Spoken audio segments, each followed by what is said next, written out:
Orang mungkin setuju yang cranberry kering ni jenis snack yang bila buka memang susah nak stop makan. Nak makan sikit je tadi, sekali tangan ni asyik nak ambil lagi.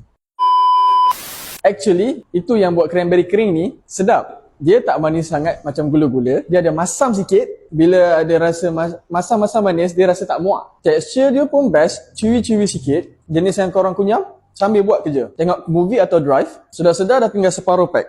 Dan ramai yang suka cranberry kering ni bukan sebab sedap je tau. Dia juga ada fiber dan antioksidan semula jadi. Sebab tu ramai buat yang dia ni sebagai snack harian. Bila mulut tengah craving benda manis. Kadang-kadang bila craving datang ni, kita main bedah je apa yang ada depan mata. So ada orang pilih cranberry ni sebab senang nak kunyah sikit-sikit. Yang best, cranberry ni bukan makan kosong saja. Boleh campur dalam yogurt, masuk cereal pun ngam.